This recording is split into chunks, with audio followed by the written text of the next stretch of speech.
महिमा है। नाम जप यार, नाम जप के बारे में आज के टाइम में सबने सुना होता है कि नाम जप की अद्भुत महिमा है। नाम जप से क्या नहीं हो सकता। भगवान का नाम जप करो, बाल बांका भी निकल सकता है। कोई भी त्रिभुवन में ऐसी समस्या नहीं नाम जापक को भाग सके। तो इतने सारे लोग अपनी जिंदगी को बदल रहे हैं। बहुत सारे ऐसे एथलीट्स हैं, ट्रेवलर्स हैं, एंटरप्रेन्योर्स हैं, स्टूडेंट्स हैं, जिस भी फील्ड में सक्सेस को चाह रहे हैं, जब वो नाम जप कर रहे हैं, सही आचरण कर रहे हैं, तो उनके चेहरे पे तेज बढ़ रहा है, उनके एक्शन से उनके रिजल्ट्स भी आ रहे हैं, सब कुछ बदल रहा है। यानी सब ये कह रहे हैं भाई नाम जप से मेरी जिंदगी बदल गई है। नाम जप में सारी शक्ति है। प्रभु के नाम में हर समस्या का समाधान छिपा है। अरे बस नाम जप करो, सब ठीक हो जाएगा। और ये अद्भुत कृपा बरसी है हमारे महापुरुषों के द्वारा। जब करो जो तुम चाहोगे तुम बन जाओगे, जो चाहोगे वो तुम्हें प्राप्त हो जाएगा। नाम जप करो। सबसे ज्यादा शक्ति हमारे पाप को धोने का भगवान के नाम जप में है, पर कलयुग में केवल नाम जप ही काम करेगा। श्री कृष्ण नाम में, श्री राधा नाम में, श्री राम नाम में, श्री किशोरी जी के नाम में। इसलिए कठिन कलिकाल में भी उसके कल्याण में किंचित प्रकार का भी संदेह नहीं है। आदि में भला है, मध्य में भला है और परिणाम में भी भला। अब ये सब सुनने के बाद हमारा मन भी होता है यार नाम जप शुरू करते हैं और लाइफ में कुछ भी मैनिफेस्ट करते हैं। फिर हम ऑर्डर करते हैं जप माला या काउंटर और शुरू करते हैं हमारी नाम जप की कहानी। लेकिन कुछ दिनों के बाद हमारा नाम जप में मन नहीं लगता। कभी बहुत यूजलेस थॉट्स आते हैं, कभी बोर हो जाते हैं, कभी मन डराने लग जाता है। कभी कभी तो ऐसा लगता है यार नाम जप तो कर रहा हूं लेकिन शायद मुझे इसकी शक्ति का अंदाजा ही नहीं है। अगर आप इन सब बातों से रिलेट कर पा रहे हो तो ये वीडियो आपके लिए ही है, क्योंकि ये कोई मोटिवेशनल वीडियो नहीं है। आज हम समझेंगे कि हमारे शास्त्र नाम जप को इतना महान क्यों बताते हैं। हो सकता है जिस चीज को आप सिर्फ एक मंत्र समझ रहे हैं वो आपकी सबसे बड़ी शक्ति हो। लेकिन सबसे पहले हमें इस सवाल का समाधान चाहिए होता है कि अगर नाम में इतनी शक्ति है तो मुझे अनुभव क्यों नहीं होता। चलो मान लीजिए एक बच्चे को किसी ने हीरा दे दिया, लेकिन बच्चे को हमेशा आदत थी कांच से खेलने की। वो कंचे खेलता था, अब वो कंचे खेलने लग गया हीरे से। उसको हीरे की कीमत का पता ही नहीं था। अब एक बात बताओ यार, प्रॉब्लम हीरे में है या हीरे की कीमत समझने वाले में? समझने वाले में ना। यानी हो सकता है हम सब हीरे को पहचान ही ना पा रहे हो।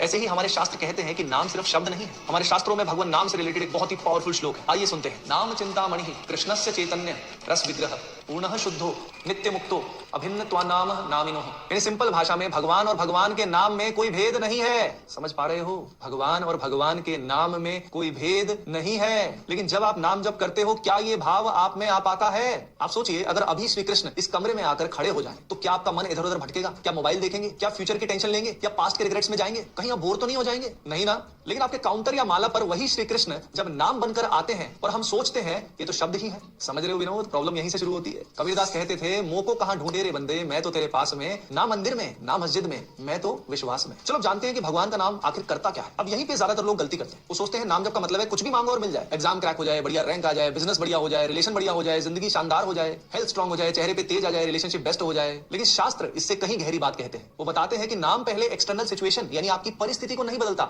वो पहले उस व्यक्ति का हृदय बदलता है। और जब व्यक्ति का हृदय यानी आपका मन बदलता है वैसे ही आपकी एक्सटर्नल सिचुएशन बदलती जाती है। एक बहुत ही सुंदर श्लोक आता है श्रीमद् भागवतम में, श्रृण्वताम स्वकथा कृष्ण हृदयंतस्थो हे भद्राणी विधुनोति। यानी जब हम भगवान नाम का जप करते हैं तो श्री कृष्ण हमारे हृदय में बैठकर हमारी इंप्योरिटीज को क्लीन करते हैं। यानी अब हमें शायद रियलाइज हो रहा होगा कि जैसे जैसे हम प्रभु का नाम जप करते हैं, राधा राधा राधा राम राम राम राम, तो उस समय प्रभु हमारे अंदर अवतार ले रहे होते हैं। उनका अवतरण जैसे जैसे हमारे अंदर हो रहा होता है वैसे वैसे पुरानी मलिनता हमारे हृदय की, मन की नष्ट हो रही होती है। जन्म जन्मांतर के पाप और नेगेटिविटी भस्म हो रही होती है। अब जैसे कि आप जानते हैं कुछ भी मैनिफेस्ट करने के लिए पॉजिटिव थिंकिंग बेहद जरूरी है। तो जब तक आपके पाप भस्म नहीं होंगे, नेगेटिविटी नहीं जाएगी, तो कुछ भी अच्छा आपकी जिंदगी में कैसे हो पाएगा? अब देखिए आपकी समस्याओं की जड़ क्या है? वही फियर, वही ओवर थिंकिंग, वही नेगेटिव सेल्फ इमेज, वही सेल्फ डाउट, एंगर, लस्ट। लेकिन अब एक बात सोचिए, इसमें कौन सी समस्या एक्सटर्नल है? ये तो सारी की सारी अंदर की बात। इसलिए प्रभु का नाम सीधा इनर सर्जरी करता है। चलो सुनते हैं ध्रुव महाराज की कहानी। ये कहानी आज के मैनिफेस्टेशन कल्चर को बहुत अच्छे से समझाती है। आपको पता है ना ध्रुव महाराज कैसे जंगल चले गए थे, तपस्या कर रहे थे, लेकिन क्या उनको भगवान चाहिए थे? नहीं ना। उनको तो राज्य चाहिए था, उनको सम्मान चाहिए था। यानी यही उनके गोल थे जिनको वो मैनिफेस्ट करना चाहते थे। लेकिन क्या आप जानते हैं जब भगवान ने साक्षात दर्शन उनको दिए तो उन्होंने क्या कहा? स्वामिन कृतार्थो अस्मि वरम न याचे। यानी हे प्रभु अब मुझे कुछ और नहीं चाहिए।